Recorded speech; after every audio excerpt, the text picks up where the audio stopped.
عبد الواحد بن ایمن مکی نے بیان کیا، ان سے ان کے باپ نے بیان کیا کہ میں عائشہ رضی اللہ عنہا کی خدمت میں حاضر ہوا تو آپ نے بتلایا کہ بریرہ رضی اللہ عنہا میرے یہاں آئیں۔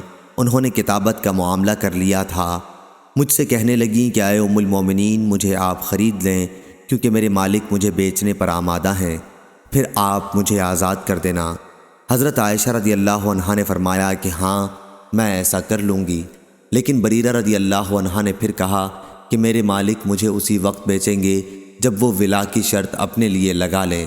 اس پر عائشہ رضی اللہ عنہا نے فرمایا کہ پھر مجھے ضرورت نہیں ہے۔ جب نبی کریم صلی اللہ علیہ وسلم نے سنا یا آپ کو معلوم ہوا، راوی کو شبہ تھا، تو آپ نے فرمایا کہ بریرہ رضی اللہ عنہا کا کیا معاملہ ہے، تم انہیں خرید کر آزاد کر دو، وہ لوگ جو چاہیں شرط لگا لیں۔ حضرت عائشہ رضی اللہ عنہا نے کہا کہ میں نے بریرہ رضی اللہ عنہا کو خرید کر آزاد کر دیا اور اس کے مالک نے ولا کی شرط اپنے لیے محفوظ رکھی۔ حضرت صلی اللہ علیہ وسلم نے یہی فرمایا کہ ولا اسی کے ساتھ ثابت ہوتی ہے جو آزاد کرے، دوسرے جو چاہیں شرطیں لگاتے رہیں۔ صحیح بخاری حدیث نمبر 2726۔